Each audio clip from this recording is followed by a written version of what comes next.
남한과 북한이 선관위의 소프트웨어를 같이 합작해서 공동 개발했기 때문에 이 문제가 시작된 겁니다. 부정선거 때문에 그런 거예요. 제가 매사추세츠 대학에 있을 때 이제 아무래도 그 리서치 대학이니까 매사추세츠 때는 리서치를 많이 합니다. 그래서 2017년도, 16년도 이때쯤에는 제가 그 탈북자들 리서치를 많이 했었어요. 중국에.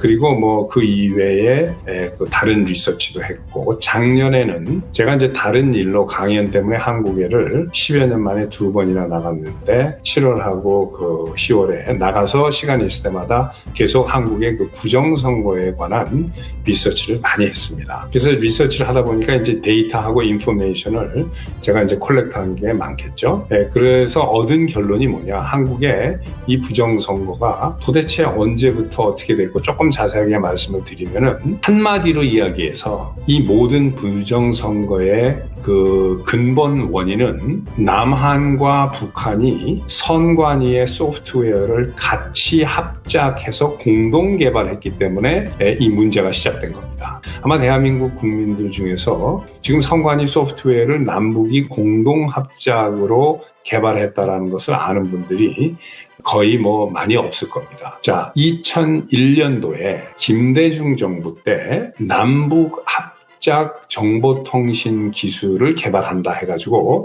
남북 합작 IT 회사를 만들 것을 제의를 했어요. 그게 햇볕 정책 중에 일환입니다. 그래가지고 그 북한에서 그 강 바로 건너면은 제일 가까운 데에 있는 도시들이 몇 개 있는데 그 중에 하나가 단둥입니다. 이 중국의 단둥에다가 2001년도 여름에 8월인가 그때 남북 공동으로 합작 정보통신 기술 회사를 만들었어요. 그리고 거기서 소프트웨어와 하드웨어를 같이 개발을 하기 시작을 했는데 그 회사 이름이 하나 프로그램 센터입니다. 그래서 단둥의 하나 프로그램 센터인데 이 이름도 우리 대한민국에서는 프로그램이라고 발음을 하죠. 프로그램. 근데 이북 사람들은 프로그램 그러니까 그 단둥에다 남북 합작으로 개발한 IT 회사가 하나 프로그램 센터입니다. 자, 여기서 2001년도에 이것을 해놓고 그 이듬해가 2002년 이 노무현과 이회창의 대선이었어요. 이때 하나 프로그램 센터에서 만드는 소프트웨어와 하드웨어를 가지고 들어와서 사기 선거로 해서 이회창 대표가 이긴 거를 노무현이가 이긴 걸로 이제 사기를 친 거예요. 이게 다 김대중 때 일어난 일입니다. 이걸 시작으로 해가지고 한국에 본격적으로 지금까지 계속해서 중앙선관위가 부정선거의 의혹을 떨치지 못하고 있는 게 바로 이겁니다. 그러니까 이 남북 합작 IT 개발, 정보통신 개발 회사를 만드는 김대중 정권이 이걸 조용히 한 거예요. 그리고 북쪽에서 김정일이죠.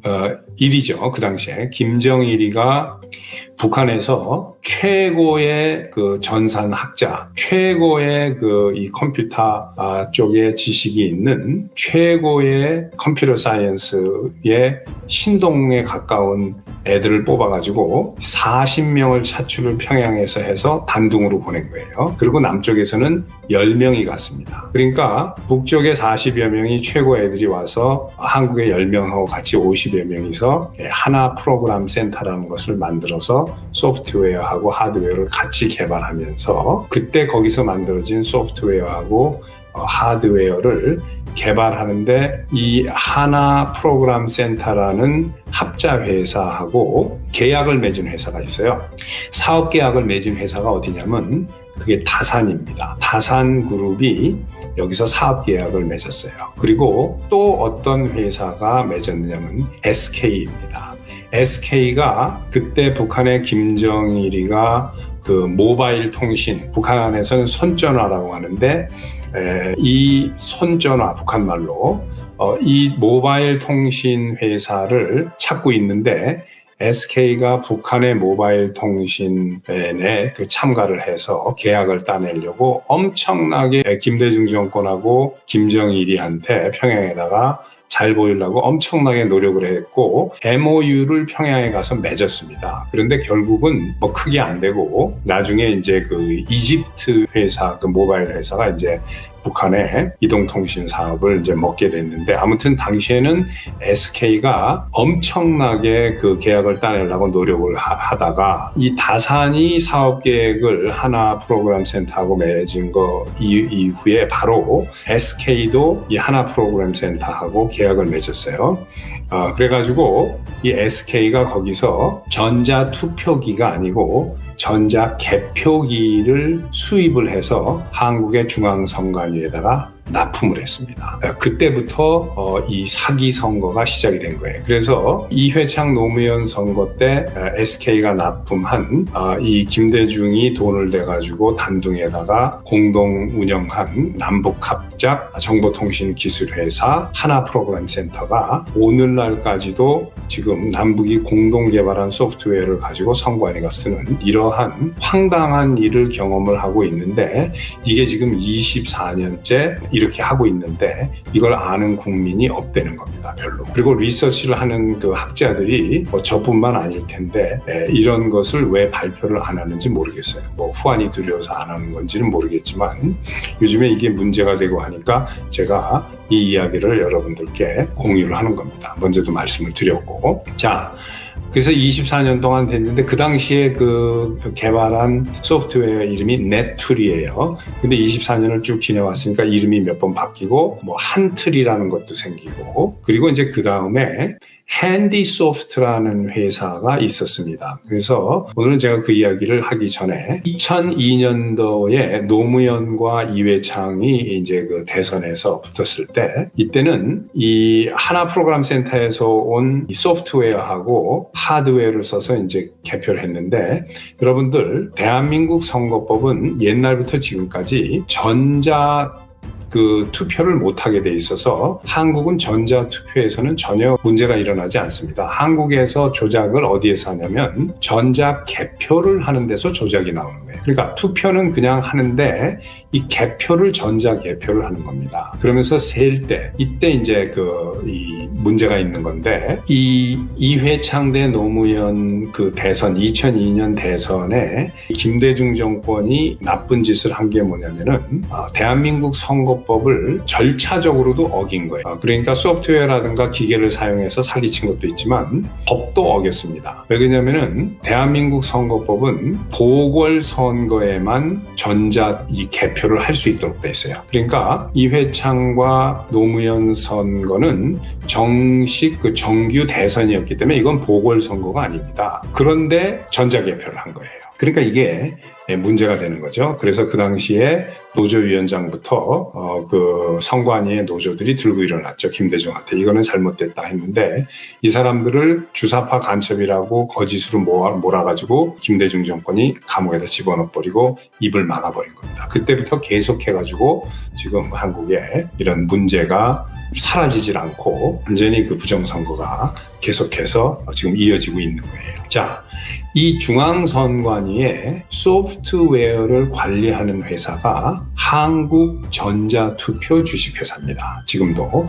이 한국전자투표 주식회사는 이 다산그룹의 자회사예요. 그러니까 여기를 조사해 보면은 모든 게 나오고, SK텔레콤 또 SKCNC 당시에 여기를 조사하면은 이 경위를 다 밝힐 수 있는데, 이게 지금 너무 오래되다 보니까 20몇 년 전 이야기니까 안 하는데, 지금도 한국전자 투표 주식회사는 지금도 중앙선관위의 서버와 이 소프트웨어를 관리를 하고 있죠. 그러니까 이 사람들을 보면은 여기를 조사하면은 나오는 겁니다. 그래서 우리가 이 하나 프로그램 센터, 그러니까 이 중국 단동에 2001년도에 세웠던 이쪽에 그 남측에서 시스템 통합으로 가서 이 ITC 그 시스템 인테그레이션이라고 그러죠. 그 SI라고 그러는데, 이 시스템 인테그레이션을 다 맡았던 업체가 그 SKCNC예요. 그리고 평양에서 그 이동통신사 사업을 하고 싶어 했던 게 이제 SK텔레콤이고, 그래서 이 당시에 SK가 엄청나게 북한에다 로비를 하고 김대중 정권에다 로비를 했는데, 이 SK텔레콤에서 그 상무가 있는데 이 사람이 그 북한 담당이었고 동부가 그 텔레콤 태스크팀의 최고장이 구혜우라는 사람이 SK텔레콤에서 이 사업을 맡았었습니다. 그리고 구혜우가 여기서 리크루팅을 해서 고용을 한 게 하태경이에요. 그리고 SK텔레콤의 가장 최대 경쟁업체가 당시에 삼성이었습니다. 삼성전자였는데 이 삼성에는 고한석이라는 상무가 팀장으로 있었어요. 이 북한과 이동통신하고 이런 그 당시의 햇볕 정책에서 이 동북아 전체를 담당하는 팀장이 고한석이었는데 이 고한석이가 나중에 그 서울시장 그 비서실장이 됐죠. 그런데 SK에서 자기네들이 이것을 전체를 다 먹으려고 하니까 경쟁업체인 삼성에 그 고한석 상무를 SK에 이 구혜우하고 하태경이가 꼬셔가지고 스카우트를 해왔어요. 그래서 이 원래 처음에 시작한 세 명이 이 고한석, 그 다음 하태경, 구혜우 이렇게 셋입니다. 여기서 완전히 이 동북아 전체 팀을 만들어가지고 이 하나 프로그램 센터라는 이 회사하고 계속 사업 계획을 하면서 여기랑 계약을 맺어서 여기에서 모든 걸 받아다가 한국에다가 이걸 납품하고 퍼뜨린 거예요. 2017년도에 박근혜 대통령이 이제 탄핵이 됐는데 그리고서 문재인이를 뽑기 위해서 선거가 언제 치러졌냐면 2017년도에 5월 달에 치러졌습니다. 그런데 그때 한 달 전에 이 한국전자투표회사라는 회사가 만들어졌어요. 처음으로. 근데 만들어지자마자 바로 그 다음 달에 이 회사의 소프트웨어가 이게 이제 다산 그룹인데 이 한국전자투표 주식회사의 소프트웨어가 중앙선관위에 독점 계약으로 납품을 하게 됐어요. 한 달 만에. 처음 만들어진 회사가. 이게 어디인지 여러분들이 상식적으로 생각해보면 어떻게 이 회사가 이렇게 될 수 있느냐라고 금방 이해가 가실 겁니다. 자, 그런데 여기에 이제 또 핸디소프트라는 회사가 있어요. 이건 뭐냐면 원래 코스닥에 상장돼 있었던 건실한 그 소프트웨어 회사 기업인데 이 핸디소프트가 2010년도에 상장된 기업이 갑자기 거래가 중단이 됐어요. 그 중단된 이유는 이 핸디소프트의 대표가 290억을 횡령을 해 가는 바람에 이게 거래가 중단되고 회사가 클로즈를 했습니다. 근데 이 핸디소프트는 실제 이 핸디소프트 대표는 아무런 잘못이 없는 거예요. 열심히 일을 했는데 여기에 이상필이라는 기업 사냥꾼이 있어요. 전문 사냥꾼이. 이 사람이 들어와가지고 회사를 망하게 먹어버린 거예요. 이걸 먹어가지고 다산그룹에다 갖다 바친 겁니다. 그러니까 이상필이라는 사람은 전문 M&A, 좋은 말로 해서 기업 인수합병하는 사람이에요. 전문 M&A 하는 사람인데 그건 말이 좋아서 전문 M&A고 기업 사냥꾼입니다. 그러니까 어떻게 하는 거냐면 주로 이때도 같은 방법을 쓴 건데 자, 타겟으로 먹으려고 하는 회사가 핸디소프트예요. 근데 이 핸디소프트를 직접 건드리면 안 됩니다. 그러니까 어떻게 했냐면은 투자 회사를 하나 잡는 거예요. 그래서 동양홀딩스라는 투자 회사에 투자를 합니다. 큰 돈을 가지고 한 100몇십억 정도. 제가 액수는 잊어버렸는데 120억, 130억 이 정도로 투자를 해요. 그러면 이제 그 동양홀딩스에서 대주주가 되니까 이 동양홀딩스는 이 대주주가 시키는 대로 하는 거예요. 그러니까 이 동양홀딩스에서 대주주가 된 이상필이가 뭐라고 그랬느냐면 야, 저 핸디소프트 주식을 왕창 사. 그래가지고 동양홀딩스가 핸디소프트의 주식을 3분의 1 이상을 산 거예요. 그러니까 이 핸디소프트의 대주주는 사장이 아니라 이제 그 동양홀딩스가 된 거죠. 근데 동양홀딩스의 대주주는 이 기업 사냥꾼 이상필이니까. 그래서 동양홀딩스가 핸디소프트로 하여금 몽골에 있는 무슨 구리 광산을 사라고 해가지고 샀습니다. 그래서 거기에서 나가는 대금이 290억인데 이거를 이상필이 횡령을 해서 먹은 거예요. 그래 놓으니까 이 회사가 이제 공금이 횡령이 되니까 회사 돈이 더 이상 그 부도가 나고 문제가 생기면서 코스닥에서 거래 중지가 딱 되면서 회사가 망하니까 이 망한 회사를 주워 먹어가지고 이거를 다산그룹에다가 갖다 바쳐서 핸디소프트가 다산그룹으로 넘어가게 된 겁니다. 자, 이런 식으로 엄청난 일들이 많이 벌어졌는데 제가 여기서 더 이제 많은 이야기가 있는데 이건 다음에 말씀드리기로 하고